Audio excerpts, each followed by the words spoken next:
and Yep. came out and brought plans. Yeah. There was a great vibe there too. It was kind of fun to be there, and I think it's because people were together. Yeah. Okay, we're 7:05, Lynn. If you want to, it's up to you. Okay, let's get started then.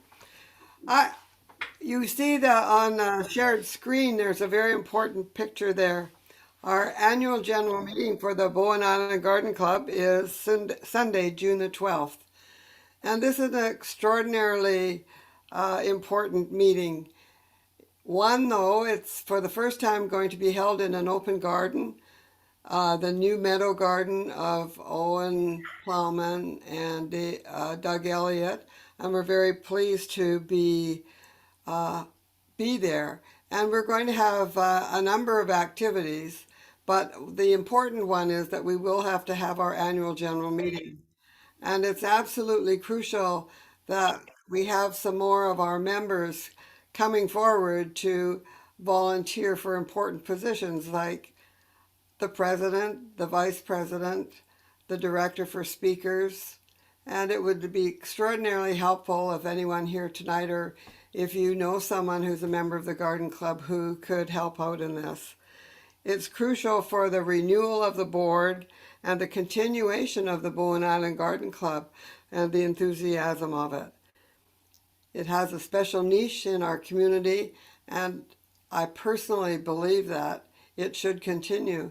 But I think we need to have more people coming into our board group and helping with the leadership of it.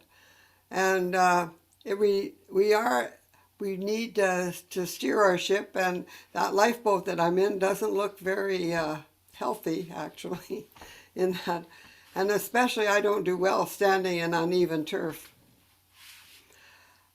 So I wish everyone would think about it and look at your heart and look at your mind and look at your time, and hopefully be ready to come on board our board and help steer the ship. So thank you for that. Any questions about or any volunteers, just put it in the chat, please. So I'm going to now introduce Jackie Bradley, who's been instrumental in helping us develop this evening, and she will introduce our speaker and tell you what the overall plan is. If you have any questions as we go along, please put them in the chat, or if it's something you want to have responded to right away, please raise your hand. Jackie, please continue. Okay. Well, I'm really excited to have Jo here with us tonight. Her first field was computer science, but soil and all the microbes in the soil soon became her true passion. And she studied with Elaine Ingham and became a soil food web consultant and started her own business in Vancouver. And so she consults with anybody who wants help growing, and she has consults with farmers around BC and helps them grow better crops and healthier food. And she also teaches. I've taken one of her courses and I had so much fun. So I definitely recommend that if anybody's interested in soil. She, you know, in my mind, she is a first-rate human being and also a true soil food web nerd, which makes her dear to my heart.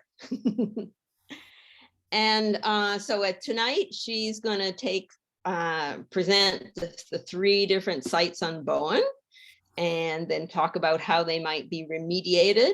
And she will talk for up to an hour, and then there will be questions, room for questions. Okay, Jo, over to you. Great, thank you so much, Jackie. I'm just going to share my screen here. Everyone can hear me okay? Awesome. All right.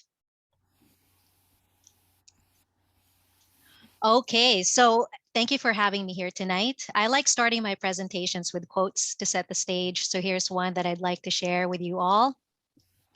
The baseline of the investigations of the future must be a fertile soil. The land must be got into good heart to begin with. The response of the crop and the animal to improved soil conditions must be carefully observed. These are our greatest and most profound experts. We must watch them at work. We must pose to them simple questions. We must build up a case on their replies in ways similar to those Charles Darwin used in his study of the earthworm. Other equally important agencies in research are the insects, fungi, and other microorganisms which attack the plant and the animal. These are nature's sensors for indicating bad farming, or in this case, bad gardening. Today, the policy is to destroy these priceless agencies and to perpetuate the inefficient crops and animals they are doing their best to remove. Tomorrow, we shall regard them as nature's professors of agriculture and as an essential factor in any rational system of farming, by Sir Albert Howard, An Agricultural Testament. Okay, so before I move on with, or before I start the presentation or talk about the soil samples, the test results, and how to go about remediating them, I want to first set the foundation. I will assume that Phil has shared ample knowledge with the Garden Club members about the soil food web. So I will focus the presentation on higher level concepts and looking at soil from a bird's eye view.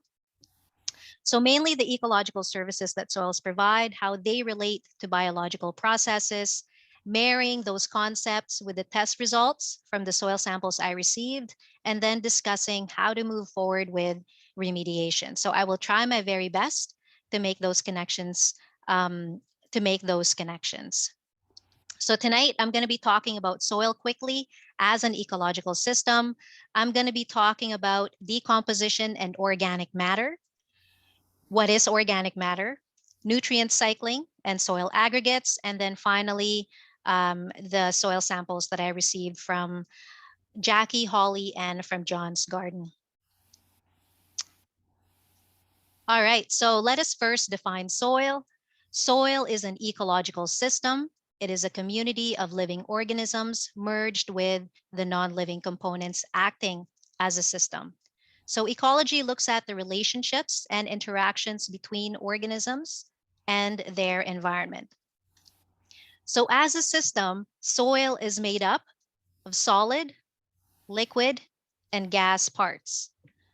The solid components are made up of your minerals, so your sand, silt, and clay. You have organic matter, and you have your living organisms or the biota. The composition of the solid component will highly influence how the soil functions. Intensively managed landscapes are the ones that are constantly being tilled, constantly being disturbed, have very little active biology, and have low organic matter. The second part of soil is the liquid component. It's the entire soil water and the substances dissolved in it. So this is where you'll find your soluble nutrients. And water is the carrier of these nutrients. So this part of the soil is mobile. It serves as a nutrient bridge between the solid portion of soil and the plant root. And finally, we have soil air, or the gases that are found in soil. So soil air fluctuates seasonally and is influenced by biological activity. There are many types of gases produced in soil. You have carbon dioxide as a result of root respiration or microflora and fauna respiration. You have hydrogen, you have nitrous oxide or laughing gas, you have ammonia, you have methane. Many of these gases are produced by soil biology. Now, Walter Yenny, an internationally known Australian soil microbiologist and climate scientist, describes healthy soils as having the sponge-like effect. It's porous, it's well aggregated, it's rich in plant roots and diverse soil organisms. In order for soil to behave in the sponge-like manner, he likes to recommend adding nothing.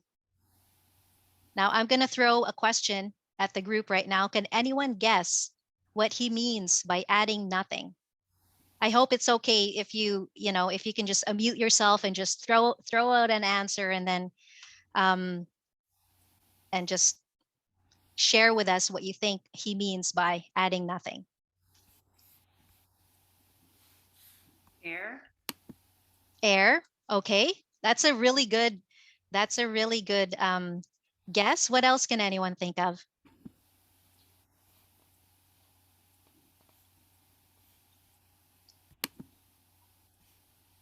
Okay. No other guesses? Phil, I see Yeah, your face. well, synthetic fertilizers for one. Okay. So Walter Yenny, what he actually refers to is he's referring to adding nothing. He's referring to the pores in the soil. The pores are the spaces between the solid soil particles. They are filled with water, air, and soil organisms. So you want to increase the amount of pores in your soil and improve their structureless complexity. So these are the spaces that this is what he means by adding nothing. Now, I'm not talking about adding sand. I'm talking about building soil structure. And I'll talk about how you would go about doing that a little bit later on. So soil, air, and water influence this network of pores. When water enters the soil, this network becomes blocked, and the water allows nutrients to be transported through the soil. Think of it like a network of highways. It allows food to travel through this network. When water leaves, air comes in, providing oxygen to aerobic microorganisms and plant roots. So soil, air, and water are interrelated and are dynamic parts of the soil. So this is something that many of us forget, or many of us are not familiar with.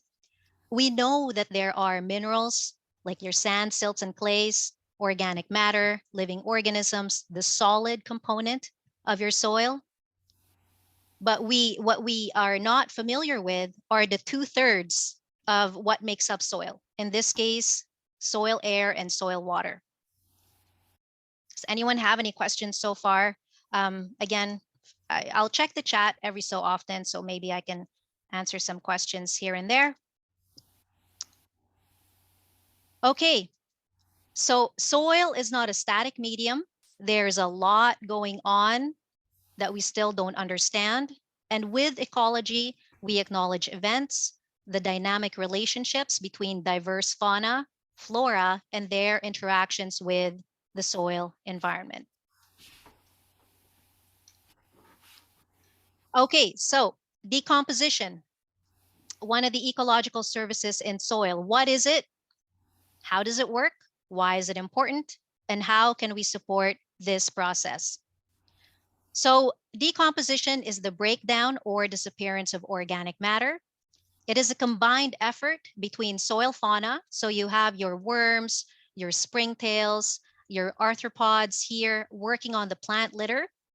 And you also have the microbes, your bacteria and fungi working on the plant litter. It's an alternative process in which nutrients enter the soil food web. So the nutrients that were held in the plant litter re-enters the soil food web.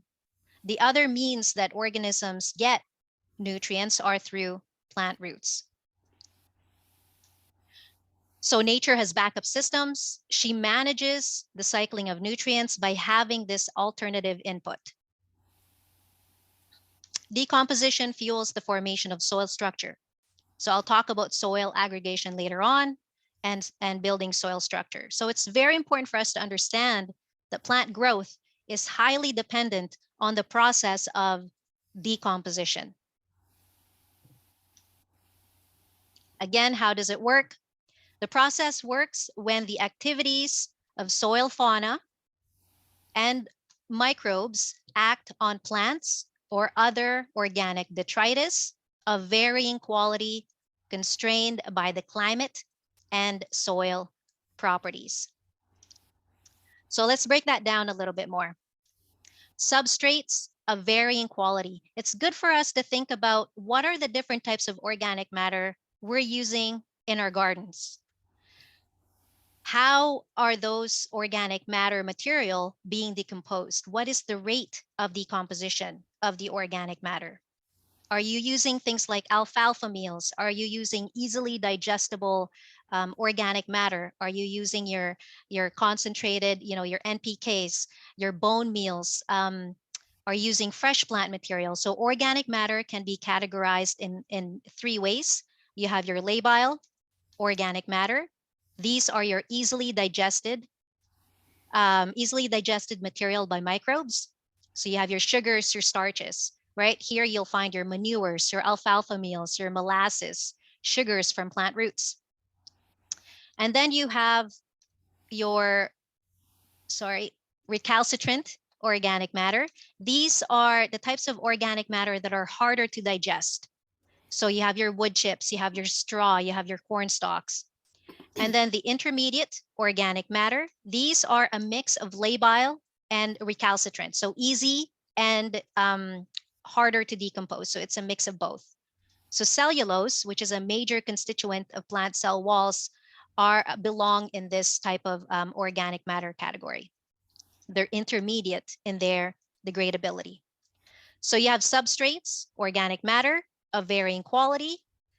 Temperature and moisture around decomposing plant material regulates the activity of soil biology. Decomposition is slowed down when it's cooler, but when there's more moisture and warmer, you get more decomposition. So it's good for us to also observe our gardens. When we're putting organic matter down, we're irrigating at the same time, and you're in the middle of, it's in the middle of summer where we get a lot more heat.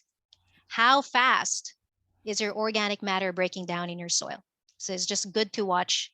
If your organic matter, your corn stalks, or say your the leaves that you're chopping and dropping down into the soil, if you're seeing that they're not decomposing, then that's a good indicator that you may not have the right biology or the right diversity of biology that can help decompose that organic material. Remember, decomposition is a means for the second, basically it's a backup system where plants get their nutrients. And in order for decomposition to be successful, you need biology to make that happen. So with bacteria and fungi, they are considered the major decomposers. Ultimately, they're the final pathway in releasing the energy and nutrients in decomposing material for another cycle of plant growth. What makes microbes unique? Why are they the ultimate pathway? Well, both bacteria and fungi secrete enzymes, which are proteins that help speed up metabolism. So they digest organic matter and then absorb the soluble end products into their bodies. They secrete different enzymes depending on the chemical structure of the organic material that they need to decompose. So a couple of examples, you have plant cell walls are made up of cellulose. So microbes secrete cellulase in order to break down cellulose. They secrete protease in order to break down proteins. They secrete whatever else in order to break down whatever else they need to break down. How can we support this process of decomposition? Increase the diversity above and below ground. I'm not just talking about plants, I'm talking about soil biology as well. We want to diversify plant roots. We want to diversify your soil organisms, making sure that it's not just bacteria that are present in the soil. You want to reduce disturbance. So less tilling. If not eliminate tilling, you may need to do one more or two more tilling events to remediate your garden, but try to have a goal of less disturbance in the future.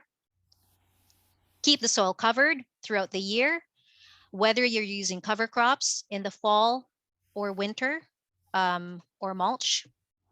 And finally, incorporating native plants. So they have the ability, native plants have the ability to associate themselves with microorganisms that are native in the region. And these organisms theoretically have the means to handle changes in the climate. So why is decomposition important? Again, it fuels the formation of soil structure. I'll talk about how decomposition does that later on. It promotes the suppression of diseases, pests, and pathogens. When we have diverse organisms present in soil, they can help keep the system in check by competing or consuming organisms we deem problematic. It helps us reduce our dependency on chemical inputs, so we don't have to spend that much money on buying fertilizers. Because again, decomposition is a process where nutrients in the organic matter re-enters the soil profile. And it's responsible for the creation of different forms of organic matter. Okay, so I'll talk about what that means now. Joe? Yes. He has their hand up.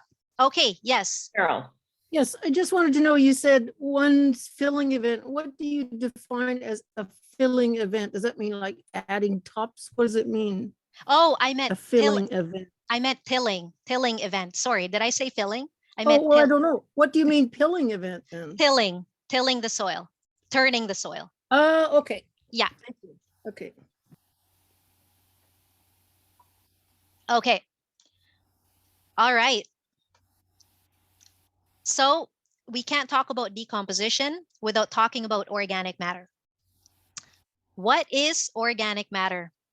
Again, it's good for us to start thinking about the different types of organic matter we are using in our gardens.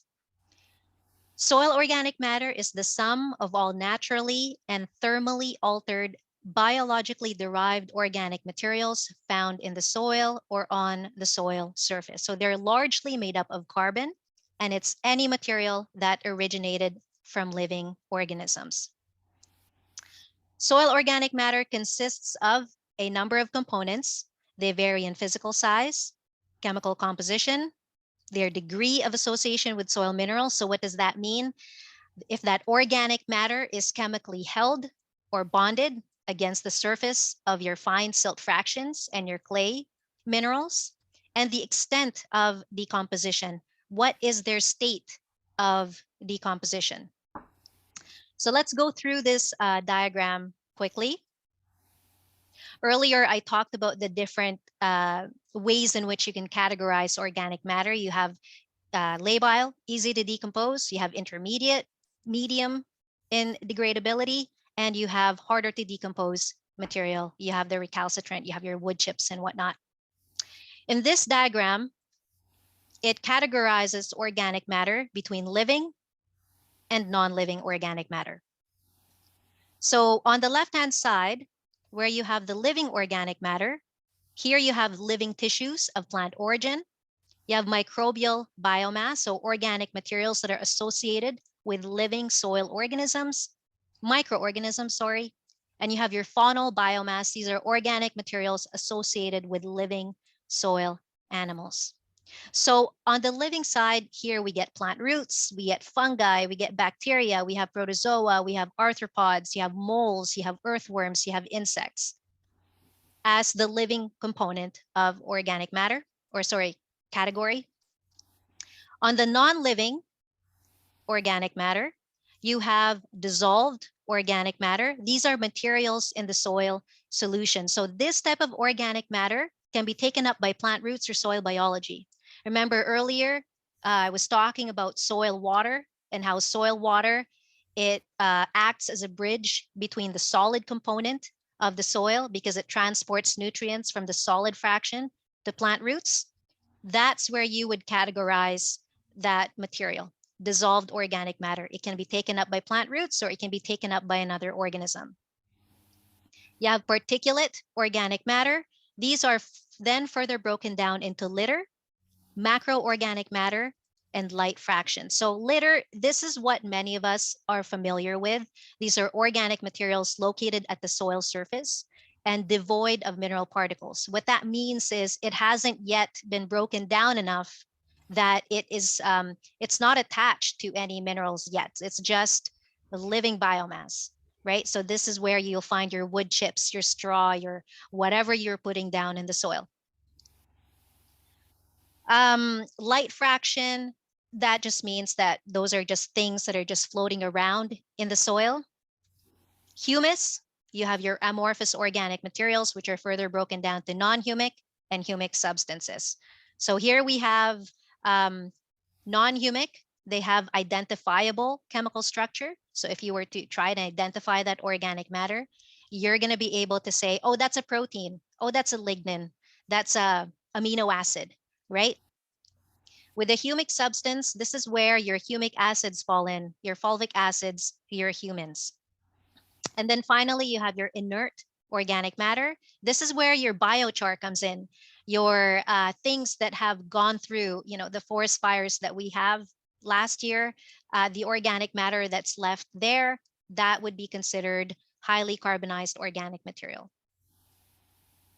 So all these different types of organic matter that you're putting in your soil, as they decompose, they will eventually become one of these forms, right? Your litter, as the biology works on the straw, as the soil biology or the bacteria and fungi works on the wood chips, eventually it will fall into this type of organic matter. It'll transform into that type of organic matter. And then over time, maybe it will transform into something that your plants, I'm talking about as it breaks down into simpler or more complex structures or simpler structures, then your plants can take it up.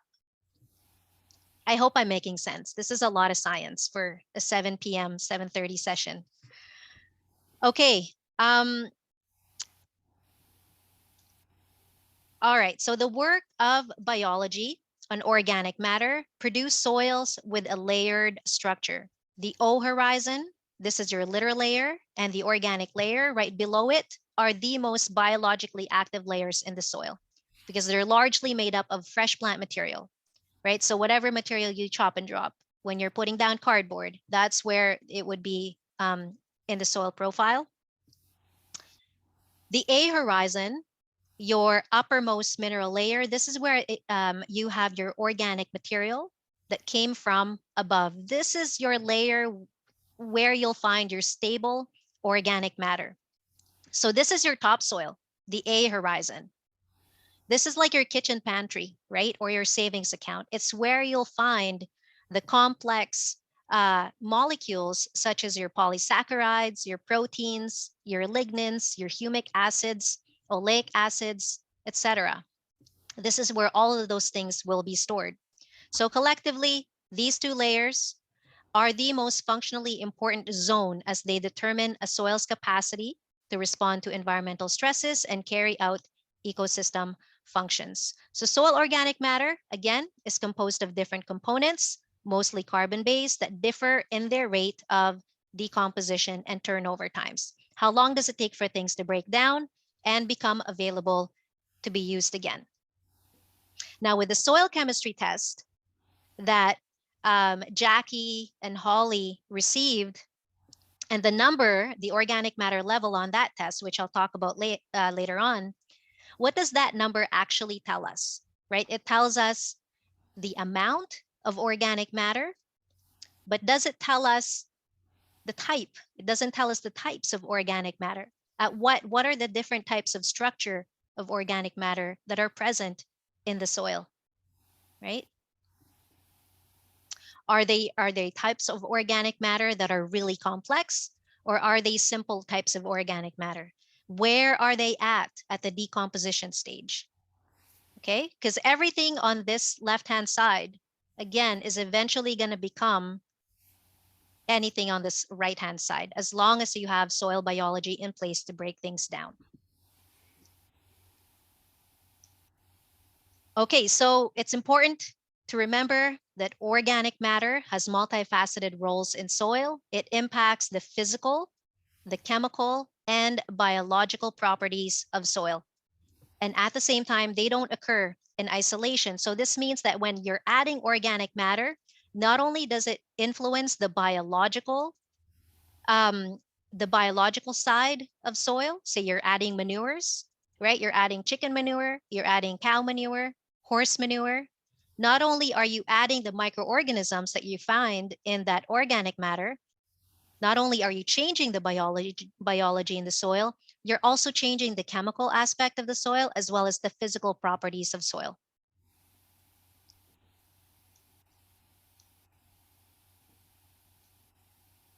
I'm just going to skip this slide, and I'm just going to wait for folks to type in the chat or raise their hand whenever they have any questions. All right, soil aggregation.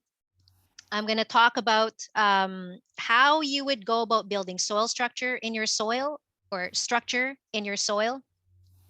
So aggregation means the formation of things into a cluster. In the case of soil aggregates, we define them as naturally occurring cluster or group of soil particles in which the forces holding the particles together are much stronger than the forces between adjacent aggregates. So aggregates are the basic units of soil structure. Okay, so say I pull up, or you pull up a plant right out of the soil, right? And with the roots and all, you'll find soil attached to the roots. When you gently shake that plant, the things that fall in your hand, those are the soil aggregates. This is what I mean by the naturally occurring clusters or group of soil particles. So each of those little clusters that fall in your hand may look something like this. So obviously they're not going to be uniform in structure, but they will be made up of different particles of different sizes held together. Now, what's holding them together? So on the left-hand side, you have your, let's theoretically, you take one of those small pieces and you take a look at it under the microscope. If I were to break up that handful of soil, you're going to find, again, here you're going to find roots, you're going to find mycelium, you're going to find roots and mycelium enmeshing, or they're pulling together soil particles. When you magnify a section of that soil aggregate, you will enter the world of micro aggregates. Here you'll find root hairs, you'll find fungal hyphae, which are structures that, which is basically, if you were to take mycelium, so the white threads, the body of the fungus, and you break that apart, you will find the hyphae under the microscope. Now, when you magnify this further, you get into submicro aggregates and so on. So when Walter Jenny talks about adding nothing, this is what he means.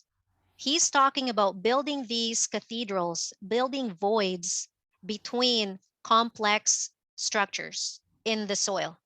What is holding the silt, the clay, and the organic matter together?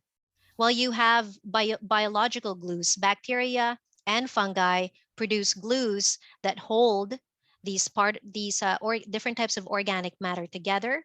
There are also chemical bonds on the surfaces of these minerals that hold on to the organic matter.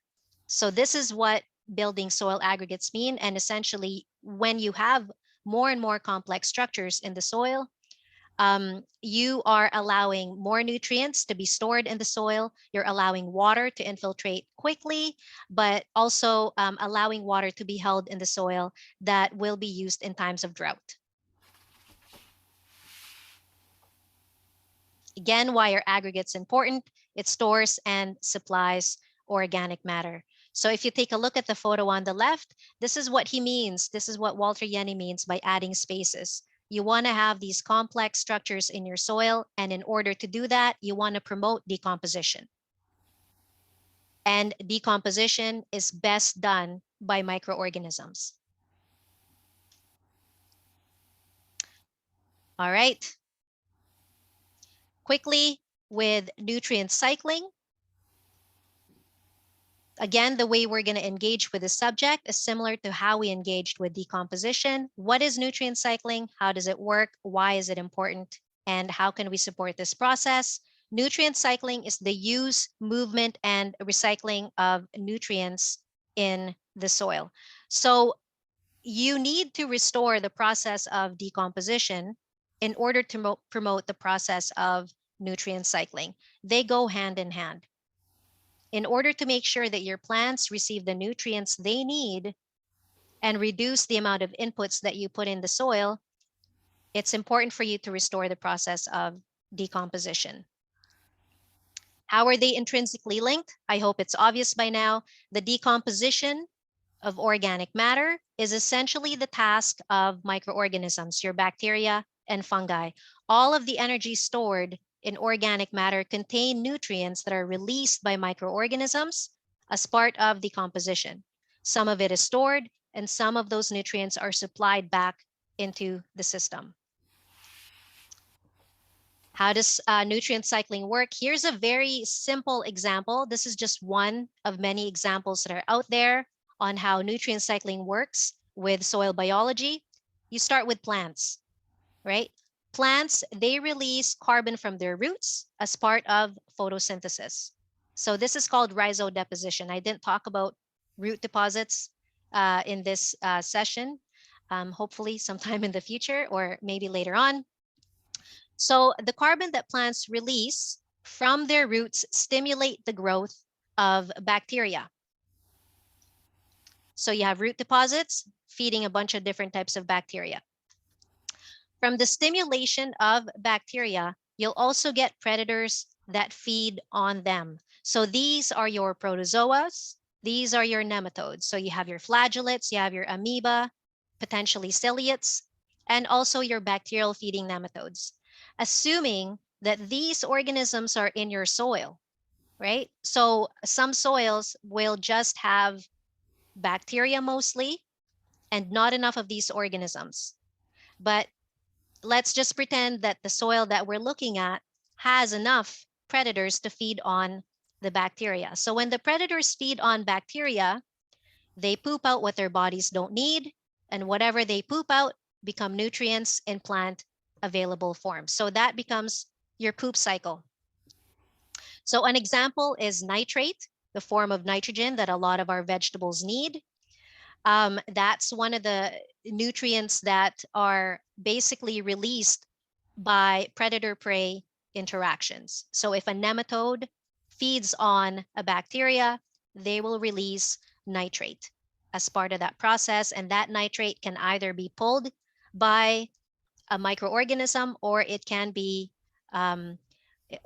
pulled up by a plant root.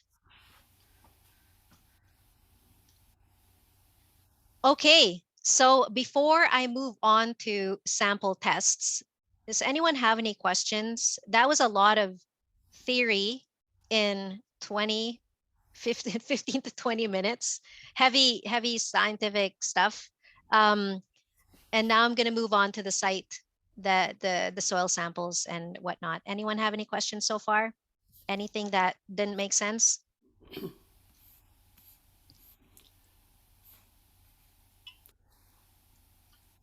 All right. Why Okay. doesn't, can Sorry. I ask you why Yes. tilling doesn't enhance the air in the soil in a good way? Tilling, yeah. So with tilling, when you're constantly tilling, you're breaking up the soil structure in the soil. What tilling does, let me go back to this picture. So what tilling does is it would actually break up these soil aggregates. So what you're doing is the habitat that soil organisms have built up, if they have a chance to build these aggregates in the soil. Let me just see if this is a better photo. So these are the soil aggregates. Let's just pretend that these are the soil aggregates that this is what it would look like. When you're tilling, you're actually breaking up those chemical bonds. You're breaking up the structures or the aggregates that have been built by soil biology. When you're doing that, over time, you're compressing the soil because you no longer have these network of pores. You are just I hope that makes sense. What you're doing is you're just breaking up the soil aggregates. And when you're breaking up the soil aggregates, you're allowing that organic matter the organic matter could be stored here, for instance, or stored there. You're allowing the bacteria to attack that organic matter. So you'll probably have a good flush of nutrient supply for your vegetables. But over time, if you keep doing that, you will just lose structure over time. and you're just going to have a structure that's compressed. Essentially, you're going to build up compaction in your soil because you no longer have these network of pores, these complex highways that biology have built. Does And that make does sense? weeding do the same thing? Weeding can do the same thing. I tend to discourage weeding. With weeds, and this is something that we're starting to see on one of the projects that I'm working on, is there's a farm out on the island where they would have to go out with their farm equipment and basically tine weed, use a tine harrow to take the weeds out around this time of the year, because that's when weeds start to flourish. When we started to add biology in the soil and we started to incorporate biology with cover crops, the weeds that were once there and that would show up for many, many, many years are now starting to disappear. And another set of plants, ones that are more on the perennial side of things, are starting to come up, plants that they've never seen before. So when you're weeding, you are encouraging different groups of bacteria to flourish. And the groups of fungi, for instance, they don't really have a chance to develop themselves in the soil. And when you're weeding, you're taking out the biology from the soil and you're encouraging a group of bacteria that can grow really, really fast, that can reproduce really, really quickly. And you're also turning around. You also have a, what do you call it, a seed bank, a seed reservoir below the surface of your soil. You're exposing those seeds and you're allowing those seeds to grow, the weed bank, weed seed bank. So going back to encouraging different types of bacteria that in your soil when you're weeding, a lot of times the weeds also require more on the nitrate side of nitrogen, and the group of bacteria that can flourish in a weedy garden, they can provide that nutrient to your weed plants, right? They're, again, weed plants are really fast at growing, so you're encouraging more of the bacterial population to proliferate, and you're decreasing the biomass and diversity of other soil organisms as well, such as your predators that feed on the bacteria and your fungal biomass.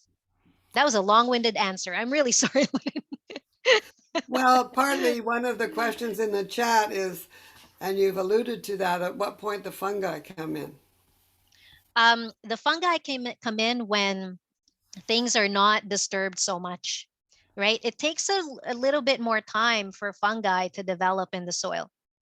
When you reduce tilling, that's when fungi can start to thrive in the soil. And also if you're using complex organic matter, right? So if you are promoting plants more on the perennial side and you're promoting organic matter that are harder to decompose, then you're encouraging more fungal biomass to thrive in the soil. Thank you. Well, carry on and we'll hear about the magic of Bowen Island. Oh my goodness. Yeah, so I can't say I have all the answers because soil science or soil ecology is a fairly new discipline. We're still finding out a lot about how some of these microorganisms work. I mean, we've completely excluded the 2/3, right, of what makes up soil, the soil air and soil water. And we've focused a lot of our attention on soil minerals. And now we're starting to appreciate the value of organic matter. We're starting to appreciate the presence of soil microorganisms, and not even looking at soil air and soil water and how gases influence interactions in soil. In any case, okay, so I'm going to first talk about Holly's soil. Holly, thank you for the pictures and the descriptions of how the historical, the history of the site and what you've done so far. Beautiful greenhouse. So summary of the site, it's a first-year veggie garden. Raised boxes were built late last year around July to August. And Holly's veggie garden is located on a slope at the base of a cliff. So the slope had been blasted around 10 years ago. A rock wall was constructed. and fill was added. Last September, Holly planted field peas and applied straw as mulch. And recently, field peas were chopped, dropped, and lightly turned in. So for 10 plus years, the area was left alone, grew mostly weeds. Last year, Holly excavated out as much of the fill and leveled the height of the rock wall and built raised beds using a lasagna technique. So the organic matter that Holly used were cardboard, alder branches, premium soils, organic veggie mix, finely shredded fir bark mulch, chicken manure, Holly's compost, and shredded paper. So as part of the case study, Holly submitted her soil sample and got it tested for biology. This is the type of test that I offer my clients. Minimum desired, this is the target based on the fact that Holly wants to grow vegetables. So if you want to grow vegetables, ideally, these are the biomass, how many microorganisms per gram of soil of that group you want to have. Okay, so your minimum desired is where you want to be. So in this case, what I saw on the test is that there's very high bacterial population.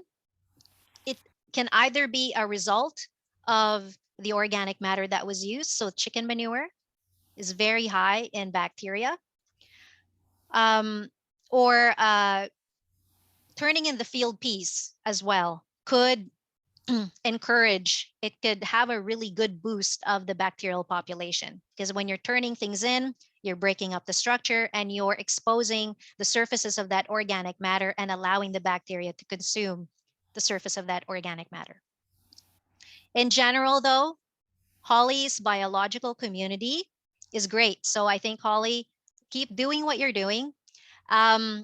You have diverse fungal biomass. The thing that I would also recommend in the fall is this garden can benefit from a fungal inoculation. So using fungal spawn. I'm not sure if there are any mushroom farms on Bowen Island, but I typically, when I need mushrooms or when I need fungal spawn to inoculate my soil with, I contact a supplier on the island. They're called Grow Mushrooms Canada.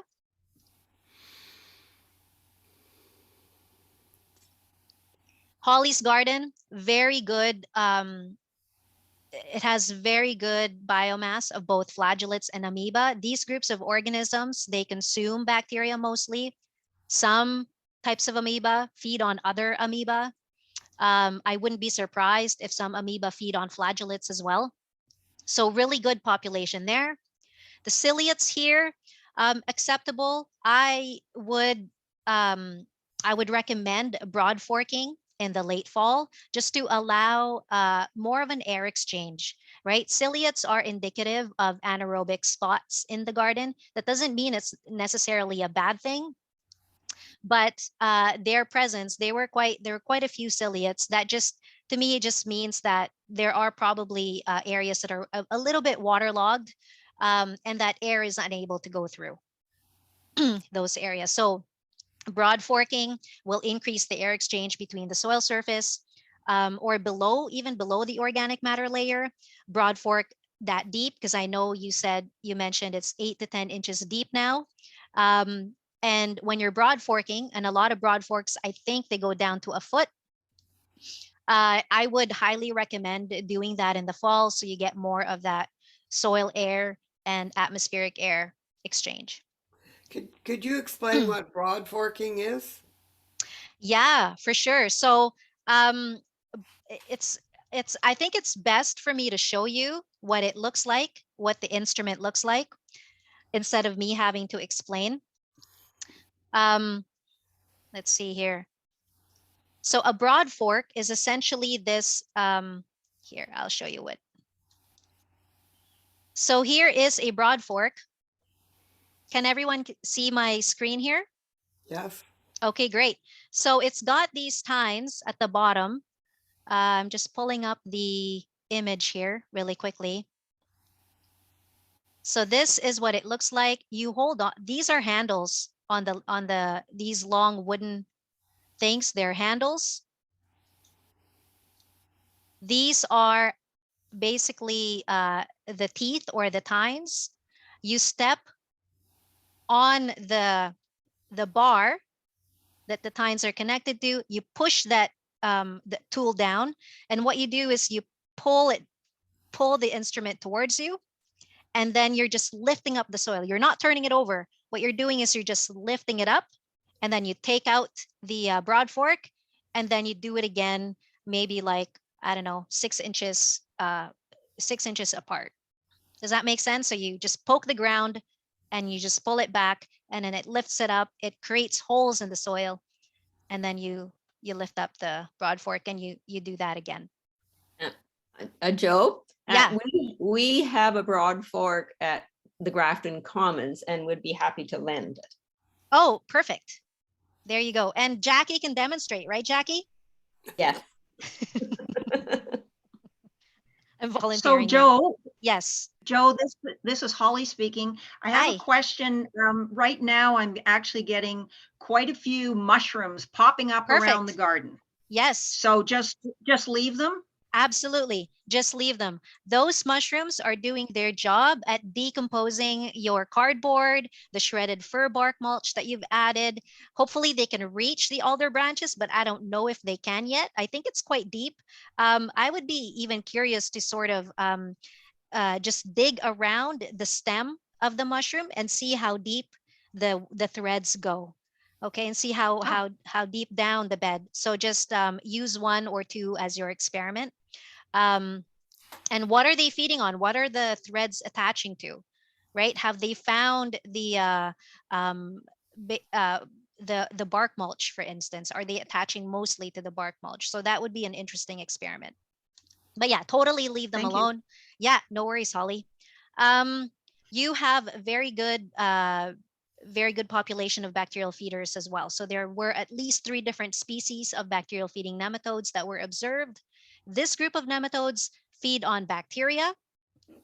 And when they feed on bacteria, their poop becomes a nutrient for either the plant or another or a soil organism. No plant feeders. You have sufficient predators, Holly. You have very diverse fungal population. But yes, one thing I did notice is that they're not forming macro aggregates. So fungi, bacteria's role in the soil, or one of their roles in the soil, is to build the micro aggregates in the soil. So you have very complex organic matter that have been broken down, and the bacteria produce glues, and those glues will enmesh the organic matter on the surfaces of clay, or the chemical bonds are there as well on the surface of organic matter and the clay material. So there are many different ways in which organic matter or nutrients are held in the soil. Bacterial glues are one of them. So when your fungal population are not forming macro aggregates, so what they do is they take these micro aggregates, these structures that bacteria build, and the hyphae basically connects them together. What I did notice is that the fungi that were present in your soil at the time of sampling, at the time of analysis, they weren't quite there yet. So, but now that you're seeing the mushrooms in your soil, that's a good indicator that they're beginning that process of building more complex structure in your soil. I hope that made sense, Holly. Okay, so one of my recommendations were planting deep-rooted plants in the fall or winter, so the biology can infiltrate below the organic matter layer. So you can put in carrots in the winter or in the fall, late fall, early winter. I think November is when things start to get really rainy over there. So if you can, if you can plant deep-rooted plants around late October, early November, take advantage of that rain event. You can plant turnips, you can plant whatever else you want, right? You can pass a broad fork multiple times in the late fall. Is it possible to have too many mushrooms growing on your plot? No, I don't think so. If the more diversity you have, if you're seeing more than one type of mushrooms, that's actually better. But mushrooms, they're Oh. quick as well. How many types of mushrooms are you seeing, Holly? Just one or? No, at least a couple different types. I'm not a mycologist, so I can't really comment, but I certainly just superficially I'm recognizing, tiny little things and then quite a bit more substantial mushrooms. So Oh, okay, great. I'm Yeah, assuming there's two different types, at least two different types. great. So that's a good sign, right? It's also good to know if those small ones eventually mature in the bigger ones that you're seeing, if it's actually the exact same mushroom, right? So, but morphologically, if you can identify that there's a difference between them, that's actually a really good sign that you're going in the right direction. So with Holly's chemistry test, high organic matter, right? So that's because of the lasagna technique that she practiced on her soil. She added different layers of organic matter there. But again, this number tells us the level, but it doesn't quite tell us the diversity of organic matter, right? At what stage of decomposition are the different types of organic matter at? It doesn't tell us the structure of the organic matter even. The CEC here, I'm gonna skip a few items because I know going over time here. The CEC, this is the soil's ability to hold cation ions by electrical attraction. It's the potential of your soil to basically store available nutrient. It's a potential of available nutrient supply. It's not a direct measurement of available nutrients. So your cation ions are things like your calcium, your magnesium, your sodium, your potassium, right? BS, that's your base saturation. What that is, it's a percentage of any of these, right? Percentage of any of that are found on the surface of your soil, on the surface of organic matter or the minerals in your soil sample. So your cation ion exchange capacity is the potential of available nutrients. Your base saturation says, okay, so this is the potential of my soil, and how much of calcium is held on there? How much is magnesium? How much of magnesium is held on that? What is the percentage of the sodium that is held on that sample? Okay. pH, it can fluctuate seasonally. So this is a good baseline. If you're curious, you can take another soil chemistry test, maybe in the fall and another one in the spring, and see how this number changes. Okay, it's influenced by biological activities, the types of organic matter that you're using, whether the environment is experiencing more drought versus rainfall. So if there's been more rain, typically pH is a little bit higher. Again, it's influenced by many different things. All right, so I'm just gonna quickly go through the remediation plan. In the fall, when soils are a bit drier, you can pass the broad fork multiple times. So I would wait when the soils are a bit drier, incorporating deep-rooted plants. You can inoculate with fungally dominated compost extract. Maybe you don't have to do that because you are already seeing mushrooms in your soil. You can also use fungal spawn like garden giants to help decompose the organic matter. Garden giants are also edible. Long term, try to reduce, if not eliminate, disturbance. So I know that you planted field peas and you worked it in. I would just chop it, drop it, and just leave it on the soil surface.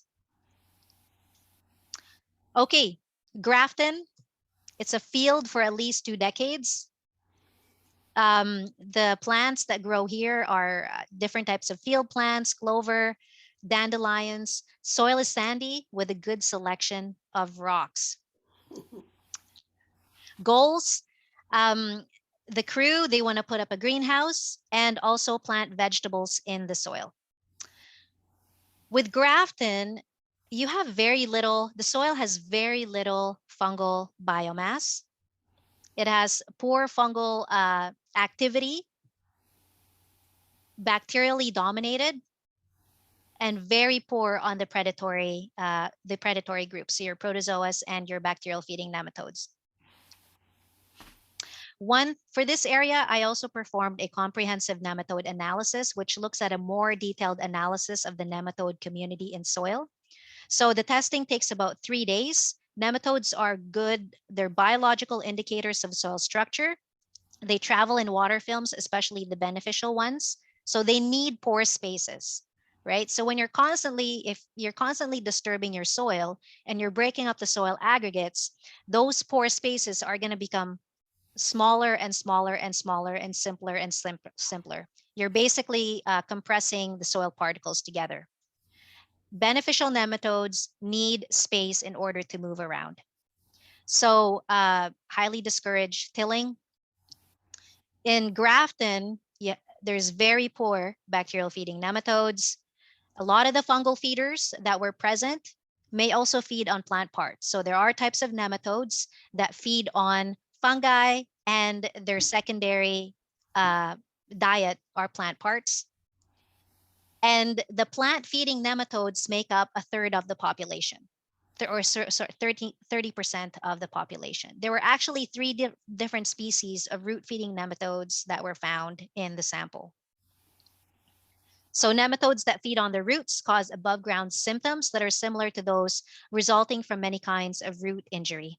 So plants tend to wilt during drought conditions, and they can often deceive people into adding fertilizers or into adding soluble nutrients, but really there's a biological problem and not a nutrient problem in the soil. pH is quite low. With vegetables, what I want to see over time here is an increase in pH. I would make sure to maintain the activity of the bacterial population in the soil. The soil is bacterially dominated, but there aren't enough predators to keep them active.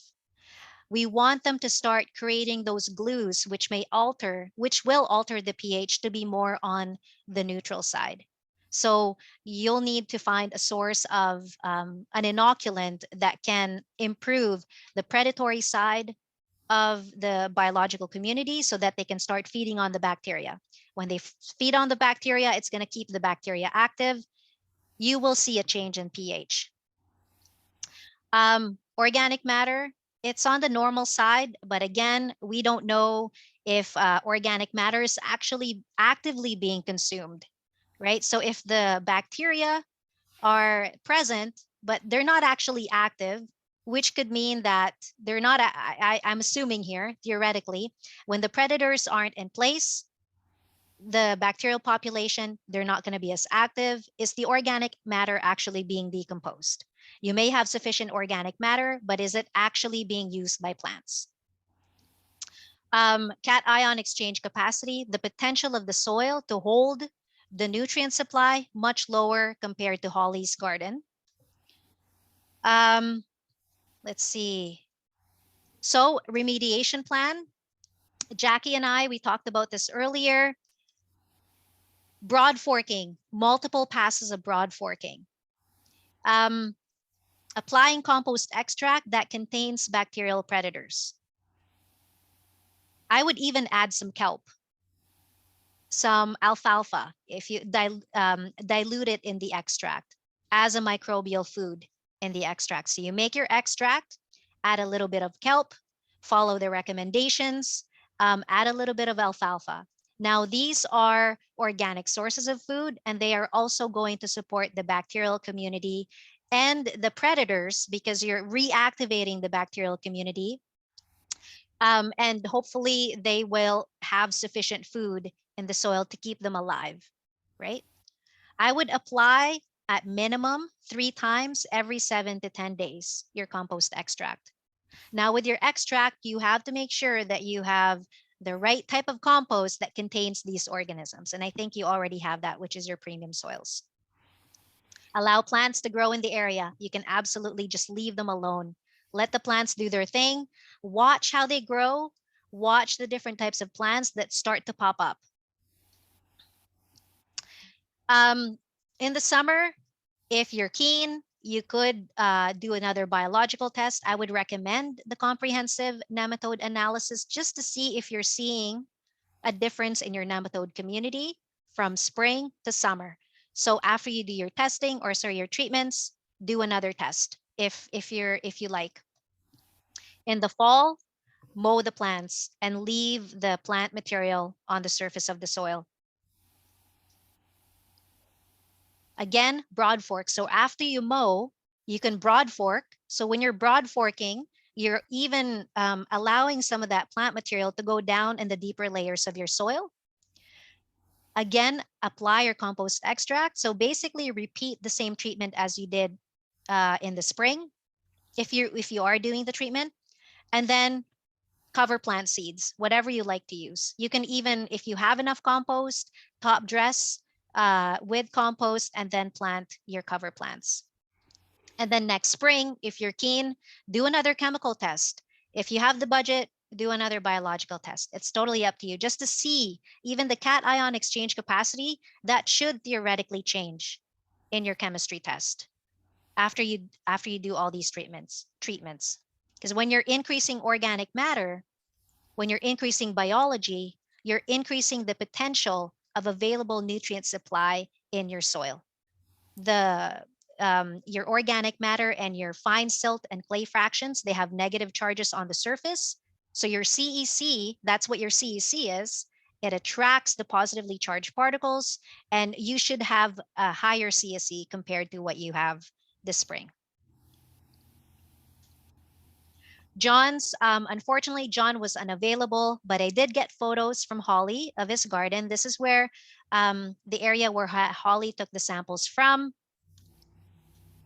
With shrubs or vines, the minimum desired, the fungal to bacterial ratio is much higher than what your vegetables need. So with John's garden, there is very little fungal biomass, and this is the target this is where we want the fungal biomass to be.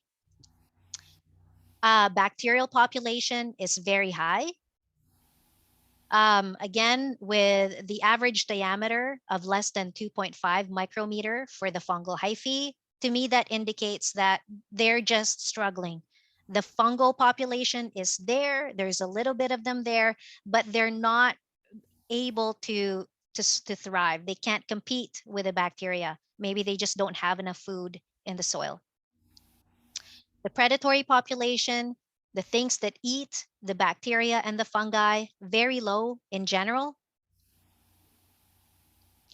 Bacterial feeding nematodes, very poor as well. So diverse species were observed, but the biomass is very low, which can indicate poor nutrient cycling and decomposition rates in the garden. So he has, say, if he's mulching, if he's pruning and he's just dropping the organic matter or the leaf litter on the soil, the decomposition rate, or the rate at which the organic matter decomposes, is probably quite poor. He may not see that organic matter turn over at a rate that the garden requires. So one thing that really caught my attention with John's chemistry test is the pH. It's more on the alkaline side, and I'm very curious to know what type of amendments he uses in his garden. With shrubs or vines, the fungal population is the group of organisms that, again, I would recommend John to promote. Bacteria tends to like the higher pH. Depending on the fungal species, they can grow between a pH of 5 to 8 or even 9. But in this case, yeah, this is a bit, I'm wondering what he's using. So using harder to decompose organic matter like wood chips would really benefit John's garden. Remediation plan for John's garden. I would even, unfortunately, the garden club doesn't have a compost tea set up. Something that I would recommend in these as part of remediation is to make compost tea that has active fungal population in it and spray this area with compost tea and allow some of this dead material to decompose and get it to turn over into the soil. So restore the microorganism community and restore the activity of the fungal population so that the organic matter is actually going to be decomposed and the nutrients in the organic matter can be resupplied to the shrubs and the vines. Or he can mulch with recalcitrant organic matter, so diverse wood chips, and inoculate the wood chips with diverse fungal spawn to encourage decomposition. Apply compost extract that contains diverse biology, and all of this is really best done in the fall. Premium soils, great biological community, very high bacterial biomass. I'm not sure what type of organic matter premium soils use, but I would imagine that they have a lot of simple organic matter that promotes this group of organisms. So it's a bacterial dominated compost. There's a not bad population of fungi, population of predatory organisms, more on the flagellate side, not much amoeba. Very good population of nematodes. And one thing that I wanted to ask Jackie is how long has this compost been sitting at Grafton Commons? This has just been sitting a month, maybe. A month? Okay. So I'm Yeah. curious to know, the reason why I'm asking is I'm curious to know if the original material had this many nematodes in it already, or if letting the material sit on the soil. I'm assuming it's sitting on the soil. No, it's sitting in a pile, Okay, but is but it on the soil. on the yes, soil? Yeah. So I'm curious if the nematode population came from the surrounding environment versus if it was actually there in the original material before you piled it up, right? Does that make sense? If It's it actually- attracted. It's actually sitting on our property, not at Grafton. Okay, So okay. I don't really know. I do know that it's filled with ants right now. Okay. Suddenly ants have discovered it. So is it too dry right now? No, Okay, okay. All right.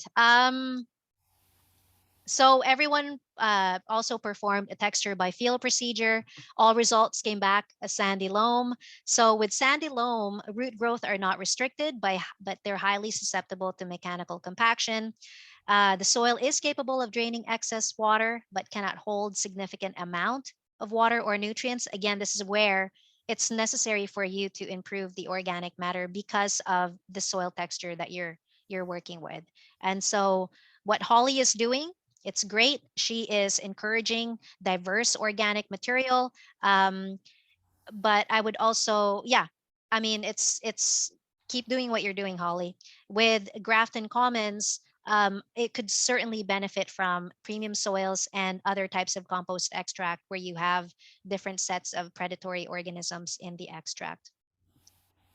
I'm sorry for going over time. Thank you for having me. I'm not sure if you have time for questions or it's already 8:18. Well, there may be some more questions, but I think we've captured the ones that are in the chat.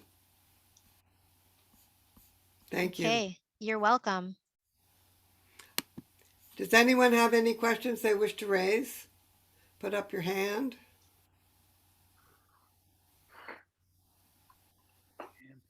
I just want to clarify the mushroom thing. Yes. Sorry. So You know how to I do that. had put some really good quality compost with mulch down a number of years ago, and this is not in my veggie garden. This is in my regular ornamental garden. And the past 2 years, this year has been the worst. The mushrooms are just like ridiculous. And I didn't know whether I should be pulling them up or leaving them. But sometimes I notice that they're conglomerating within the plant root. And so I thought maybe it's choking out the plant. So I've been pulling them up. No? No, not at all. No, okay. Yeah. Yeah, not at all. They are doing their job at decomposing that organic matter around the plant roots. So it's a Yeah. good thing. So it's a good thing. All right. Absolutely. Yes, yes. Terrific. Okay. I think I had other questions here. Someone raised their hand. Laura, yes. Hi, it's Laura here. No, it's using Laura's computer. I'm very curious about, you mentioned biochar once. Mm. I'm very curious about any comments you might have about biochar in this neck of the woods. Oh my goodness. I don't think I'm the right person to ask about biochar. I'm going to have to defer that question to someone who's more of an expert. Phil might know something about biochar, but uh, with biochar, one thing that I do have a question with is whether or not it holds negative charges on its surface, whether or not it can hold nutrients for the soil. I've heard of it helping with soil structure. So I would imagine that that's one of the ways in which it builds soil structure is it helps hold organic matter on its surfaces. But in general, biochar is very, very, very difficult to decompose. It doesn't serve as food for soil organisms, as far as I know. Great. Yeah, sorry, go ahead.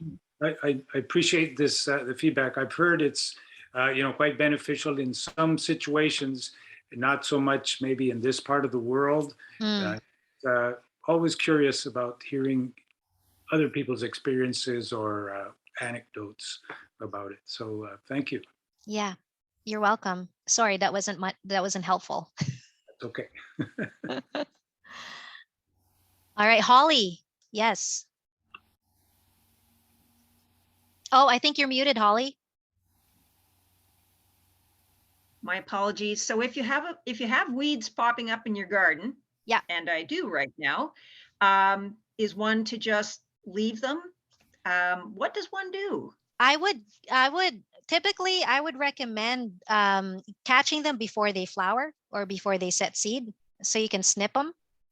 The roots of that weed actually serves as a food source for microorganisms. So if you have, say, a dandelion, right? Dandelions have really long tap roots.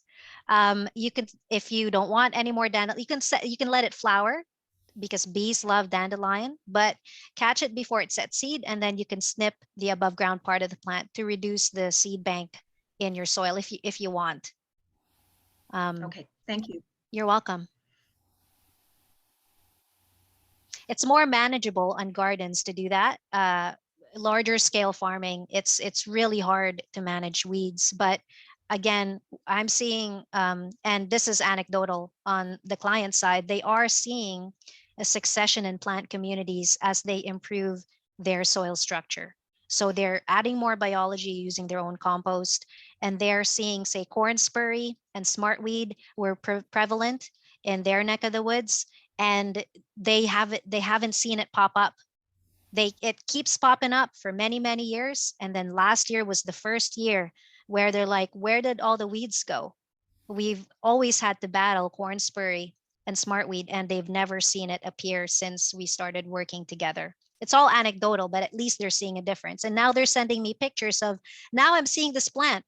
What is this plant? What is this new thing that's popping up on my field? Really interesting stuff. Jackie, or sorry. I'm just going to say, if there are no further questions, I'll ask Jackie to have the last word here to thank you. And thank you. Yeah. Okay. Before I do that, I just want to say one thing about dandelions is that one thing we discovered last year at Grafton was that dandelions, as soon as they have a bud and starting to open up, they, even if you cut them off and put them on the ground, which we started doing, they still go to seed. So you want to make sure to remove the flower. If you cut the flower off, it's going to go to seed wherever you put it. So put it someplace where you don't care if it goes to seed. Like in your neighbor's yard. Yeah. Just joking. Anyway, I also want to thank Holly, because Holly was a big help getting this all going, and I couldn't have organized it without her. So thanks, Holly. And Joe, thanks so much. I really enjoyed it. Oh, good. Of the 2 winters ago, when I spent the whole winter doing soil studies with you, and it was so much fun. Oh my gosh. I missed You're that very this welcome. letter. You're very welcome. Thanks so much. Yeah. You're welcome, Holly. Yeah, this was such a fantastic study to be part of. I'm so grateful to have had the opportunity. I've learned a lot. Thank you so much. You're very welcome. You're very welcome. Jackie, did you have any questions about Grafton? I probably will. Okay. Okay. Gonna think on it. Yeah. Okay. I Great. did get a chance to talk to you before, so yeah. Okay. Great. You're So very lots- welcome, everyone. Lots of Yes. thanks in the chats, Joe. Everybody's very Yes. impressed. Lots of good information. Everybody's happy. Awesome. Thank you, everybody. Thanks for having me. Yeah, thank you. Thank you very, very much. You're welcome. Good So- night, everyone. Good night, everybody. No weeding required. What? No weeding required. No weeding required. Okay, got it. Um, That one sunk in. Joe, And mushrooms are can I good. ask you, Yes. Yes. Go ahead, Holly. I'm just wondering, is this meeting being recorded? Yes. And if so, will you provide a link to the Garden Club for those who didn't have the chance to perhaps hear it and or might want to listen to it again in some cases to pick up a few Absolutely. more details? Yes, I can put it up Okay. on YouTube if you like. And then I can share a private link to everybody if that works for you. That'd be yeah. terrific. Okay, great. I'll Thank I'll you. email the board about That'd be the. perfect. Okay, Thanks cool. very much. That'd be great. Yeah. Yeah, that'd be perfect. Thanks so much. You're very welcome. Okay, Good All night, right. all. Good night, good night. everybody. I'll end the meeting. Thanks, Thanks, everybody. everyone. Bye.